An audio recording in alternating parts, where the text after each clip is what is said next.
Mga kapuso, nitong nakaraang linggo, matinding bahang dinulot ng Bagyong Karina at ng Habagat. Ayan hanggang ngayon, dama pa rin ang pinsala nito sa ilang mga lugar. Karamihan sa atin talagang di naiwasang lumusong sa baha. Yun hindi naiwasan. Kaya ang susunod na dapat natin bantayan, ang banta ng sakit na leptospirosis. Lagi natin naririnig yan tuwing may baha, pero ano nga ba yan? Ngayong umaga, the doctor is in dito sa UH Clinic para pag-usapan po yan. Makakasama natin, Assistant Secretary Albert Domingo ng Department of Health. Ayun siya. Good morning. Kayo Good mga morning. makukulit na nagsuswimming sa baha.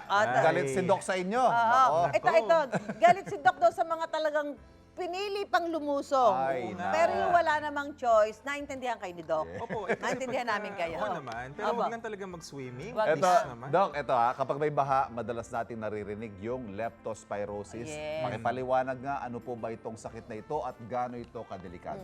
Yes, Ivan and Ate Susan, yung leptospirosis galing yan sa mikrobyo, yung leptospira na nasa ihi ng daga at ng iba pang hayop. Pero ang pinakakadalasan yung daga no, na nasa basura, pagbaha kasi parang ano yan, no? Parang, sorry sa mga kumakain, parang inidoro, flinash mo yung paligid. Oo nga, So totoo. yung baha, naipon lahat doon yung ihi, tapos pag ikaw ay nalusong doon, whether intentional or not, tapos may sugat ka pa, papasok sa katawan mo yung mikrobyo. Ayun. So, Doc, bukod sa mga sugat, may iba pa raw entry points ang mikrobyo. Pwede daw sa, ano ba? Pwede sa Mata, mata, pwede bibig. sa ilong, sa bibig. Oh.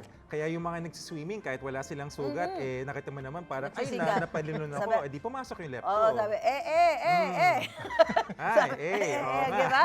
Eto, Doc, Ayan na yung sintomas sa mga leptospirosis, Doc. By this time, may mga makakaramdam na ba niyan? Yes, ang incubation period kasi ng leptospirosis is mga nasa 1 to 2 weeks. Minsan tumatagal ng 1 month, no? Karaniwan yung mga lagnat, sakit ng ulo, sumasakit yung tiyan, may pananakit ng kalamnan sa likod ng shins, dito sa likod ng hita, no? Sa bahaging yan. Tapos meron din tayong paninilaw ng mata, ang ating dumi nag-iiba ng kulay, nagiging kulay chalk, nagiging kulay white. Ang ihe pwede maging kulay tsaa, pero mga advanced stages na yun. Ay. Ito, Doc, naranasan natin yung pagbaha Wednesday last week, yun yung kasagsagan. Yes. So, kung kayo ho'y nilagnat ngayong araw na to o bukas, Ayo. huwag ipagwalang bahala. Huwag nyo sabihin, baka naman nilagnat lang, baka trangkaso lang. Huwag ganun, talaga, no? Kasi kung tayo ay napalusong sa baha 1 week ago, tas lagnat, tawag namin mataas yung index of suspicion. Parang, kumbaga, suspect ka talaga na baka may lepto ka. So, please po, kumonsulta para sigurado tayo. Kung hindi man yan leptos, di good. Good. Baka iba naman siya na pwede rin namang gamutin. Pero mas maganda na sigurado. Correct. Oo. Ang sabi, Doc, dapat hindi lulusong sa baha kung may open wound. Pero yun nga, sabi nga, kahit na wala naman sugat, pwedeng pumasok sa mata, sa ilong, sa bibig. Pati ba doon sa mga ano natin, sa mga pores? Yeah, well, hindi naman sa mga pores sa Ate Susan, no? Pero minsan kasi may mga tinatawag na microabrasion. So, ibig sabihin, hindi mo nakikita yung sugat, pero may maliit na gasgas, papasok pa rin doon kasi mikrobyo po yan. Ayun. Ay, nako. Paano ba ginagamit yung leptospirosis, Doc? Sabi, may mga nabibili, pero kailangan yata ay may reseta ng doktor. Yes, kailangan po ng reseta. No? Hindi mo makukuha yung ano ng parang nakaganito sa butika.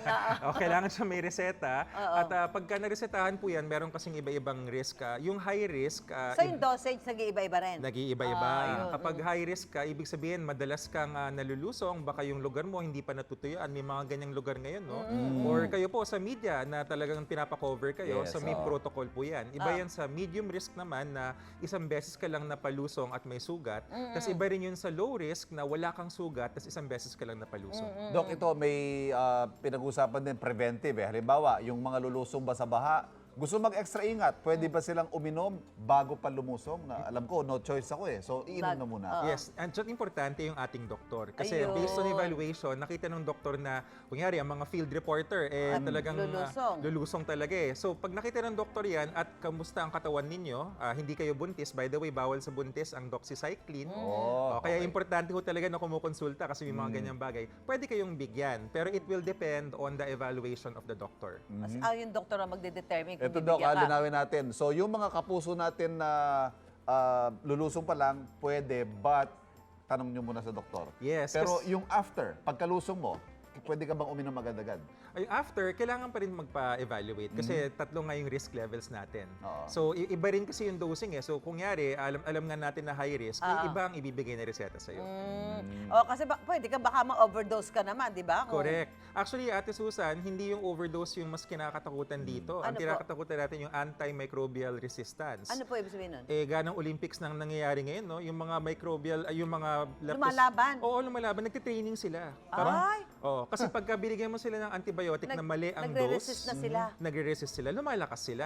So wala na, hindi natatalab. Exactly. Ayun. Ayun So, na pala huwag kayo ang- magsa-self-medicate, ha? Wag, No, Doc? wag. Ito, Doc, may mga tanong tayo sa mga kapuso natin online. Ang tanong po ni FJ Labane, Decoro on Valdez Moralia. Yan. Kung may tirang pagkain na nakainan ng daga, ayun, pwede rin daw magka-leptospirosis dahil dito? O pwede ba yun, Doc? Pwede po, kasi yung daga, hindi yan naghuhugas ng paa, di ba? Di ba kita man yung daga, no? Naghuhugas siya bago siya umapak Ito dun po sa yung pagkain. No? Nagugas ng paa. Ay, did you wash your feet? Di ba? Did you Edukadong wash your daga. paws? Ang mabait lang daga, sino Kumakanta rin siya ng happy birthday. Sino Hindi. sino nga yung mabait na daga? Si Ratatouille ba yan? Ratatouille. So, hindi ganun yung mga daga. So, pag nangyari yun, tapos yung kanilang ihe, dahil umaapak sila sa ihi nila, tapos sa pagkain, ipapasok rin Ay, yung ito pala, tatanong ko lang. Doc, halimbawa, doon sa susunod natin tanong, ito lang. Halimbawa, yung mga drinks na nasa lata, tapos di ba minsan iinumin diretsong gano'n? Di ba yung mga, dapat ugasan mo muna, punasan? Yes, magandang practice yan, no, na pagka tayo ay, kahit yung Ay, yung mga incant. Charador, lahat ng papasok sa bibig natin, hugasan muna, punasan muna. Kasi hindi mo alam kung naapakan yan ng daga. Hindi pala nag-uugas ng paa si daga.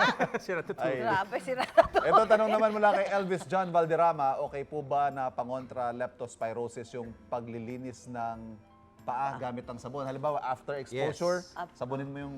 Tama yan. Actually, first aid yan, no? Kasi pagka hinugasan natin yung paa, nababawasan yung bilang ng leptospira na nakakapit. Pero importante pa rin yung consultation kasi kahit nabawasan mo, baka meron pa rin naiwan at pumasok. Ito, Ano yan? ito Bota. protection, Doc. Pwede ba? Yes. Siguro, if it can't be avoided na lumusong sa baha, Meron ka protektahan yan. niyo sarili niyo. Meron hong ganito, tawag dito, waders. Waders, oo. Tapos yung botas, no, yung importante, mataas yan. Tama yung ankle lang yan. Kasi Kasi yung botas mo, kung dito pinasok din ng Oo. tubig, nasa loob. baka mamaya fashionable ka pero papasok naman yung tubig. Wala rin. Hindi, iba nakikita ko din, nagbobota, fashion. Ito, kami ho sa news, bago kami lumusong, talaga nagsusuot kami ng ganito. Ayan, Sa mga pag news sinuot feeds. ko yan, hanggang ulo ko yan eh. At least kahit mataas ang baha, protektado ka, di ba? Bati natin. Tingnan mo. Tingnan mo. Tingnan mo. Sabi ko sa'yo, hanggang dito ko na yan eh. At least kahit anong lalim, okay Protektado, ka. protektado Yes. ako. Hindi ako Same- makikita ng Mark daga. safe, Susan. Mark Yeah, safe. Mark safe. Safe na safe. Doc Albert, thank you very much. Thank you you. rin, Ivan. Naku, ingat po Thank tayo you. mga kapuso. Sa panahon ng tagulan, doble ingat ang kailangan para ang sarili ay mapangalagaan.